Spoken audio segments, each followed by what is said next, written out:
એક ભાઈ 50-60 હજારની ભેહ લેવા તો કોઠા ઉચ કે નહીં કહેવાનો દાખલો આપું. 50-60 હજારની ભેહ લેવા ભેહ 9 સુંદરી જાફરાબાદી કુંઠીઓ આ તને કહો 10 શેર દૂધ કરે એક ટાણો શીવટી ભરું લોહી નીકળે. ગાડાની વાહે બાંધીને લાવેલા. અને તમે જોજો ઘેરે કોઈ પણ નવી વસ્તુ આવે ને એટલે આજુબાજુ વાળા પેલા આવે. હો હાડી લાવો, ગાડી લાવો, લાડી લાવો એટલે આજુબાજુ વાળું પેલા આવે. અને પછી જે આવી રીતે આમ બેઠક કરે ને તો વિધાનસભા ટૂંકી પડે. હું વાતો કરો હળોક નારાયણ કે હે સંપા કાકી મારા દેર તો ડોબો સારું ગોચે એવા. ઈ પછી એમ જઈ તમને શું ખબર હોય, તમારા દેર ને ડોબા ગોતતા જ આવડે.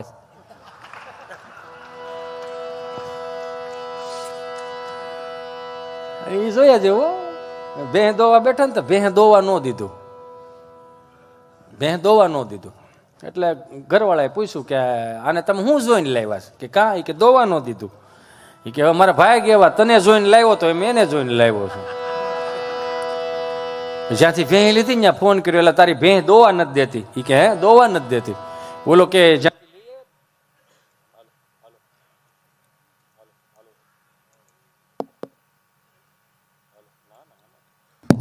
હા થાય આવું ઇલેક્ટ્રોનિક છે કેવું હે માઇક એની વાઈફ અને હા હું તમે બોલી શકો.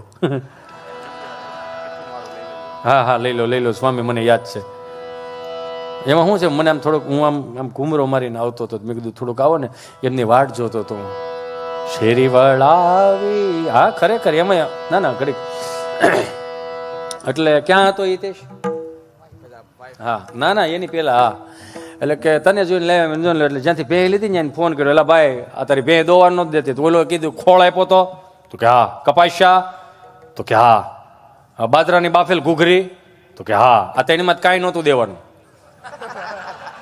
તો કે શું દેવાનું હતું? તો કે ગળનું વ્યસન થાય. કેમ? કે જેવો જીભે સ્વાદ અડશે ગળનો એટલે સીધો પ્રહો વાળશે. તો કે એવું છે? તો કે હા.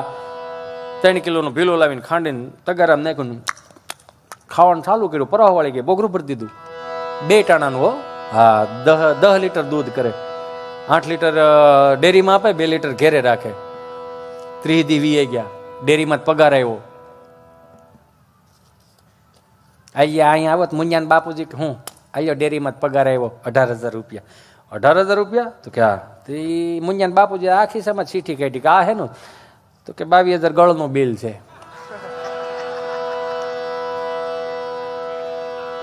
કે 22,000 પાછા બે બાયતા.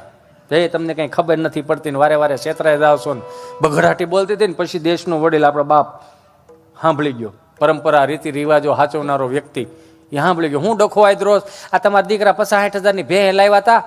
18,000નું દૂધ વેચ્યું પણ 20,000નો ગળ ખાઈ ગઈ. છોકરાને એક તો ગળના પપોડા ખવડાવતા ન હોય. તો કે રાયડું નાખોમાં મારા દીકરાને કહેજો ધારી જાય ત્યાંથી 5 કિલો ડબ્બાનો ગળ લાવે. હવે આજની પેઢીને કદાચ ડબ્બાના ગળની કદાચ ન ખબર હોય. હું કામ? એ બધું હવે પીસીસમાં આવી ગયું યુ નો.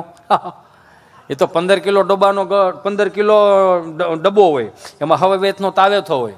આમ તમે ભરાવો ઊંસો એટલોક થાય, લોંદો એટલોક જ નીકળે. શીખણો મૂળ બહુ. 5 કિલો ડબ્બાનો ગળ લેવા. જૂનું ફરજામાં તગારું લીધું. આ દાદાની કોઠા ઉદની વાત કરું. પાણીના છટકરો દાદો નાખતો જાય ને ગળ લીપતો જાય. પાણીનો છટકરો નાખતો જાય ને ગળ લીપતો જાય. પાણીનો છટકરો અને ગળ લીપી દીધો. 5 કિલો અંબુજા સિમેન્ટ જેવું પ્લાસ્ટર તગારામ કરી દીધું ગળનું. કે દાદા આનું શું કરવાનું? તો તડકે હુકાવા મૂકી દો. તડકે હુકાવા મૂકી દીધું. 5 વાગ્યાને ટાણું થયું. દાદા હવે તગારાને શું કરો? કે હુકાઈ ગયું લઈ લો ગમણમાં મૂકી દો અને બહેના મોર ધરી દો. એટલે વિગત ફરી ગઈ. ચાટ આમ ખાવાની હતી ને સાવવાની એ ચાલુ કરી દીધું. પરવા વળી ગઈ. ભેહ ધોવાઈ ગઈ. દાદા ભેહ ધોવાઈ ગઈ. હવે શું કરવાનું? કાંઈ નહીં કે તગારું કે એને જીભેથી ચાટીને ભીનું થઈ ગયું ને પાછું તડકે હુકાવા મૂકી દો. હુકાવા મૂકી દીધું. તમે નહીં માનો 3 વર્ષ વી ગયા. તગારું કાઢી ગઈ પણ ગળની પોપડી ન ગઈ. આ આપણા બાપની કોઠા હોય છે. બેહો તો ખબર પડે ને. બેહવું નથી કોઈને. કેમ કે એને જે હાંસવું હતું ને એવું હજી સુધી કોઈ હાંસવી નથી શીખ્યું. આ તો ઠીક છે હવે પેઢી એવું કે ટેકનોલોજીમાં જન્મ લીધો બધા એટલે આપણે ક્યાંક ભણવા ગયા, લખવા ગયા, વાંચવા ગયા તો એ આપણને બધાને આવડ્યું. આ તો હાવ અંગૂઠા સાફ છે તો એન્ડ્રોઈડ ફોન વાપરે છે. જેને 8 આનાની ટપાલ વાંચતા નહોતી આવડતી એ એન્ડ્રોઈડ ફોન વાપરે. દેહમાં કદાચ બાંધદાદા એકલા હોય ને તો એ હજી એમ તો કે જો આપણને ખબર ન પડે કે બાંધદાદાને મામા માસીને કે ફઈ ફુવાને ફોન કરી પણ બાને તરત કે છોકરાઓ હાથ વાગ્યા દી હાથમી ગયો જરીક પૂછો ખરા છોકરાઓ ઘેરે પોગ્યા છે કે નહીં. દાદો વળી વિડીયો કોલ કરે. હવે છોકરાના હાથમાં જ ફોન હોય. આમ વિડીયો કોલ કરે તો સીધો છોકરાને છોકરો ઉપાડે ફોન.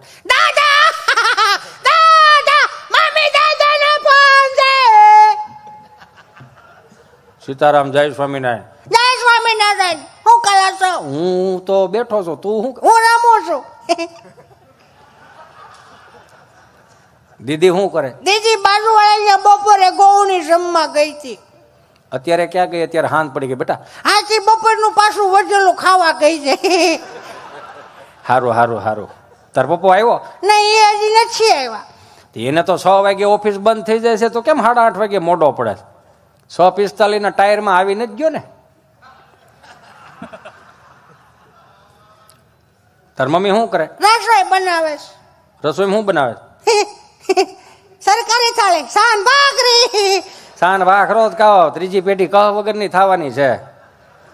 તમે શું ખાધું?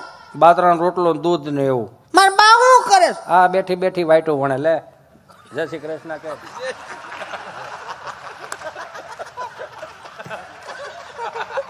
હારું હાલ, તાર બાન શરમ આવે પછી વાત. એને શીખવાડ્યું આપણને, તો હજી અત્યારની પેટી કે દાદાને શું ખબર પડે ને બાને શું ખબર પડે. એટલે એને ખબર પડે એટલે આપણને નથી પડતી. હવે બિચારા હારા ન કહેવાય, સુધી મોટા કરી દીધા. મેં હમણાં એક વળી ગઈ દિવાળી મારે પૂછાઈ ગયું, 4-5 દાદા બેઠે. મેં દાદા રામ રામ. રામ રામ રામ રામ. આવી ગયા ને દીકરા દિવાળીઓ કરવા. મેં કીધું આવો, હાથ બાર અમારા બાપુજીનો એટલે અહીંયા જ આવી ને એમ. હા તો ભલે આવ્યા, ફટાક્યા સેટા ફોડજો. કાં માંડ કપા ભેળો થયા, નયા વી ગયા તો કપા ભેળો થયો. તમે આઈઠમે આવ્યા એ આવ્યા, કઈ સુધીના કપાના સેલ્ફી લઈને ક્યાંક રૂકેગા નહીં. રૂકવું પડે, નકર માવઠામાં વાઈટું થઈ જાય નહીં. ટાઈમે લઈ લેવો પડે. મેં કીધું હશે આવો, સુરત અમદાવાદ મુંબઈ આવો, અમારા છોકરાઓ છે અહીંયા.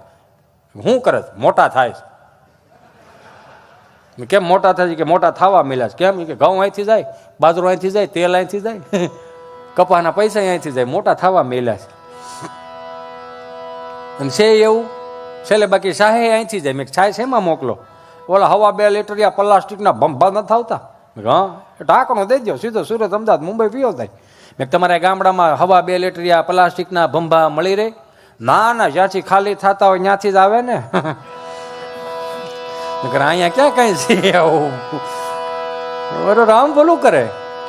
અને એ તો સીધી જ વાત છે. હું કીધું ને કે અમને જે અમારા માસ્તરોએ શીખવાડ્યું ને, હું કાયમિકને માટે લાઈવમાં સાંભળતા હોય એને કહું, 2 હાથ જોડીને પ્રાર્થના કરું કે સનાતન સંસ્કૃતિના વારસદારો હોય અને સનાતન સંસ્કૃતિને માટે જેને માથા પાડીને ધડ લડાવ્યા હોય તો એને 2 હાથ જોડીને પ્રાર્થના કરું કે સનાતન સંસ્કૃતિને જ અપનાવો, પશ્ચિમી સંસ્કૃતિને તમે રહેવા દો યાર. એમાં કાંઈ નથી. 25 થી 31 ડિસેમ્બરમાં સાન્તાક્લોઝના ડ્રેસ પહેરાવીને મોકલવી ઘણી નિશાળો કહેતી છે.